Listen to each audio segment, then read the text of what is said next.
Assalamualaikum warahmatullahi wabarakatuh. Nama saya Raffi Rizky Ramadan. Saya adalah salah satu perwakilan dari kelompok 5. Ingin membawakan presentasi ini mengenai makalah Mobile Operating System.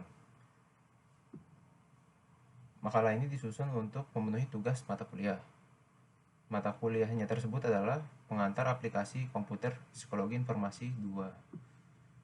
Dosen pendamping dari mata kuliah ini yaitu Bapak Taufan Dr. Muhammad STM MSI, yaitu telah membantu kami dan mendampingi kita dan mengarahkan untuk pembuatan presentasi dan makalah ini. Untuk kelompok 5 sendiri itu tersusun dari 8 orang, yaitu salah satunya adalah saya sendiri, yaitu Raffi Rizky Ramadan, Argita Bianfa Subianto, Vini Nurlistia Rahmayadi, Kartika Dewi Purwantina, Rena Amalia, Septika Zakiatur Rasyadah, Zahra Amalia Pratiwi Islamiyati, dan Salsa Oktaviani. Ya, saya lanjut ya.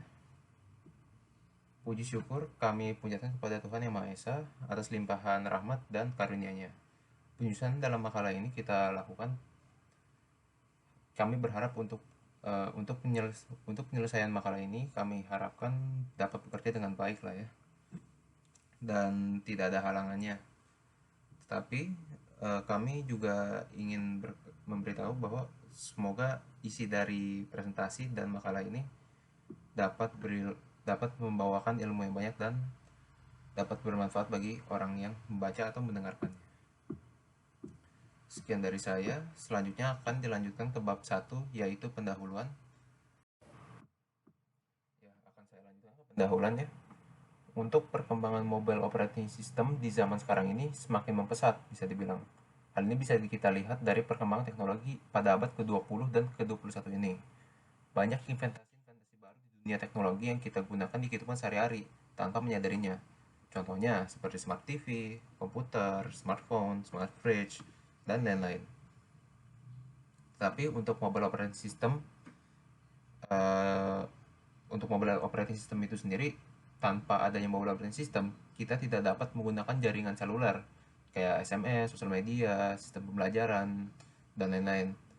Hal ini membuktikan seberapa pentingnya mobile operating system di kehidupan sehari-hari kita. Tanpa adanya mobile operating system, akan lebih sulit untuk mengakses informasi-informasi yang ada di kehidupan kita. Maka dari itulah kelompok kami tuh mengambil materi tentang mobile operating system. Dan untuk rumusan masalah itu sendiri ada poin-poinnya nih, bisa kita lihat sendiri nih.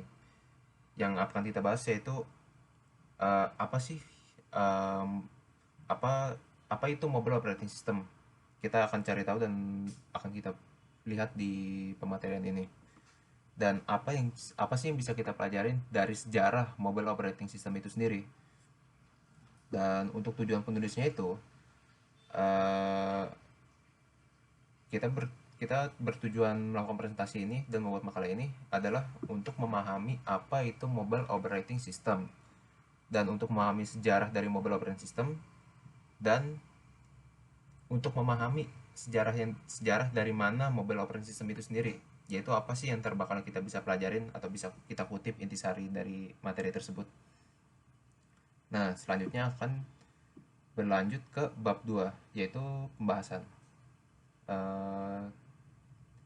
Akan dilanjutkan oleh anggota kelompok 5 yang lainnya. Sekian dari saya. Assalamualaikum. Saya Vini Nurlistia Rahmayadi. Di sini saya akan membahas mengenai apa itu Mobile Operating System. Jadi, Mobile Operating System merupakan perangkat software yang mengelola hardware juga mengkontrol aplikasi lainnya sehingga dapat berfungsi dengan stabil. Mobile Operating System juga bertanggung jawab dalam mengoperasikan berbagai fitur yang tersedia di perangkat ponsel seperti keyboard, email, text message, kamera, dan fitur lainnya. Selain itu, sistem pengoperasiannya juga dikontrol agar aplikasi dapat berjalan dengan stabil dan konsisten. Seperti yang kita ketahui, semakin kesini semakin banyak juga perusahaan yang memasarkan produk mereka dengan menciptakan lebih banyak fitur dan teknologi yang dapat memanjakan bagi si pengguna smartphone itu. Terima kasih. Baik, saya Zahra. Saya akan menjelaskan tentang pengertian Windows Mobile. Windows Mobile adalah salah satu sistem operasi yang dikembangkan melalui Microsoft dan dirancang sedemikian rupa agar dapat digunakan melalui smartphone atau perangkat nirkabel lainnya. Windows memiliki fitur-fitur yang canggih karena Windows terus melakukan pembaruan hingga saat ini Windows telah mencapai Windows ke-11. Contohnya adalah stylus pen, salah satu fitur canggih yang membantu kita untuk melakukan perintah hanya dengan men-tap-tap layar. Baik, sekian penjelasan saya tentang pengertian Windows Mobile. Terima kasih. Windows Mobile adalah sistem operasi ringkas yang menggabungkan satu set aplikasi ponsel dasar berbasis Microsoft Win32 API. Perangkat yang menjalankan Windows Mobile termasuk PDA, smartphone, pusat media portable, dan komputer terpasang di beberapa mobile. Desain perangkat agak mirip dengan versi Windows estetika dalam hal meja dan fungsionalitas. Selain itu, pengembang pihak ketiga perangkat lunak tersedia untuk Windows Mobile. Awalnya dalam bentuk saku sistem operasi PC 2000, Windows Mobile telah diperbarui beberapa kali dengan versinya adalah Windows 6.5. Microsoft pada 2008 yang diproyeksikan pengiriman fitur dengan Windows Mobile hendak bertambah dari 11 juta hingga 20 juta unit, namun tidak terjawab. Tujuan awal mulanya cuma menjadi 18 juta lisensi setting yang tertunda peluncuran smartphone tertentu. Windows Mobile dari pasar selaku sistem pembedahan buat smartphone di segala dunia sudah jatuh dari 23% pada tahun 2004 turun hingga 12% pada 2008. Windows Mobile saat ini memiliki mangsa pasar smartphone di segala dunia dari 14%. 2. Lisensi Microsoft Windows Mobile keempat dari dunia. 5. Produsen ponsel terbanyak dengan Nokia yang lain. Terima kasih. Baik, saya akan menyampaikan tentang Android Mobile Operating System. Android adalah sistem operasi berbasis Linux untuk telepon seluler. Android menyediakan pengembangan dengan platform yang fleksibel untuk membuat aplikasi mereka sendiri untuk digunakan oleh berbagai pengguna akhir. Bergerak awalnya, Google Inc. membeli Android Inc. yang baru didirikan membuat peranti lunak untuk telepon. Nantinya, Android mulai berkembang didukung oleh Open Handset Alliance dan 34 perusahaan lainnya. Ada keras lunak dan perlindungan telekomunikasi termasuk Google, HTC, Intel, Nvidia, Motorola, Qualcomm, dan T-Mobile. Pada 5 November 2007, ketika Android diluncurkan, ia berkolaborasi dengan Open Handset Alliance mengklaim bahwa menerapkan standar pada perangkat seluler. Android menyediakan kerangka kerja yang fleksibel bagi pengembangan untuk membuat aplikasi mereka sendiri untuk digunakan oleh berbagai pengguna akhir. Pada tanggal 5 November 2007, pada saat peluncuran perdana Android bermitra dengan Open Handset Alliance menegaskan bahwa mempercepat penerapan standar tersier untuk perangkat ponsel. Google memiliki kode-kode untuk Android di bagian bawah untuk organisasi lain. Apache, sebuah perangkat untuk dan standar terbuka bahasa perangkat seluler. Ada 2 jenis distributor sistem operasi Android di dunia ini. Pertama, yang mendapat perlindungan penuh dukungan. Di sini saya akan membacakan sejarah Android Mobile Operating System.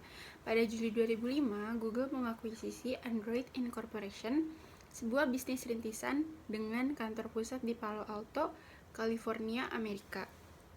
Andy Rubin, CEO pendiri Danger, Rich Miner, CEO pendiri Firelayer Communication Incorporation, Nick Sears sekali VP di T-Mobile, dan Chris White diketuai desain dan pengembangan antarmuka di Web TV adalah beberapa di antaranya.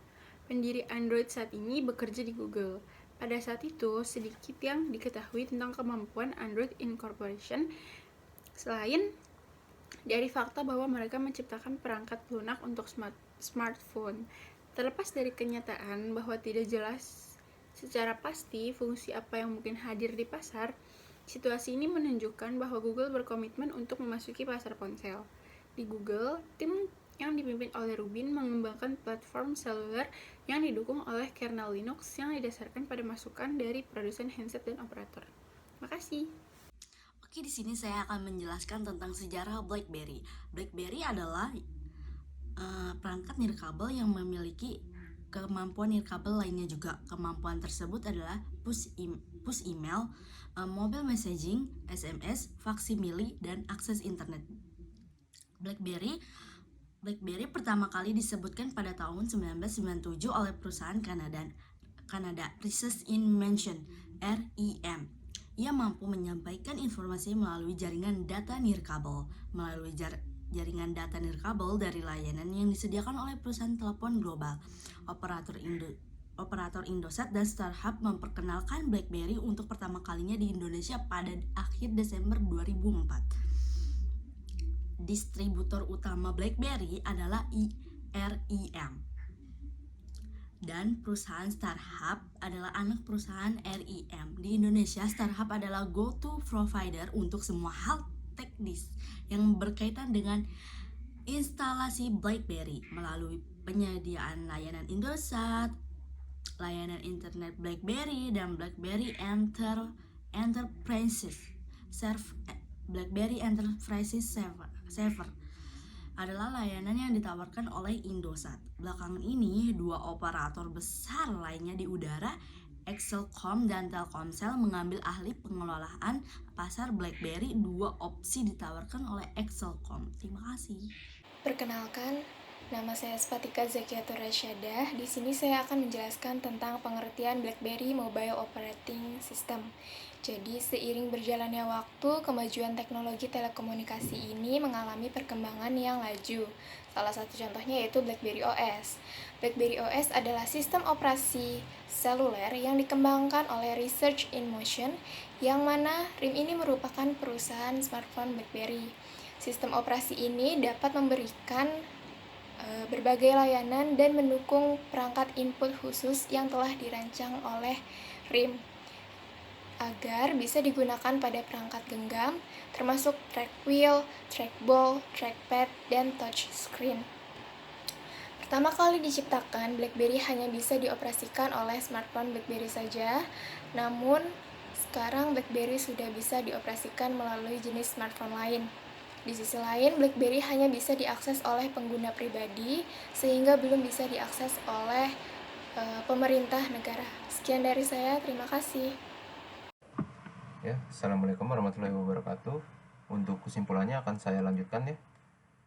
Untuk mobile operating system adalah perangkat software yang mengelola dan mengontrol hardware, sekaligus mengelola dan mengontrol aplikasi lainnya, sehingga dapat berfungsi dengan stabil. Nah, sedangkan Windows Mobile Operating System adalah sistem operasi seluler OS yang dikembangkan oleh Microsoft dan dirancang untuk digunakan pada ponsel cerdas dan perangkat nirkabel lainnya. Nah, untuk sedangkan Android adalah sistem operasi yang berbasis Linux. Untuk telepon seluler Android menyediakan pengembang dan platform yang fleksibel untuk membuat aplikasi untuk digunakan berbagai pengguna akhirnya. Yaitu contohnya tuh lebih mudah untuk kayak ngoding, buat aplikasi, atau misalkan kayak ngedevelop website untuk di Android. Dan selanjutnya, untuk BlackBerry adalah perangkat nirkabel yang memiliki kemampuan nirkabel lainnya juga, dan kemampuan tersebut antara lain adalah ya push email, mobile messaging, SMS, faksilisasi, dan akses internet. Dan untuk sarannya yaitu dari kelompok kami ini diharapkan bagi semua pengguna alat elektronik mobile operating system maupun alat elektronik lainnya untuk mengetahui asal muala dari mana datangnya alat dan ilmu teknologi itu. Karena tanpa adanya invensi dan penemuan dari ilmu ini, tidak akan ada kehidupan yang kita ketahui seperti saat ini. Dan tidak ada sistem progres untuk kedepannya. Sekian dari kelompok 5 ini mengenai presentasi ini. Assalamualaikum warahmatullahi wabarakatuh.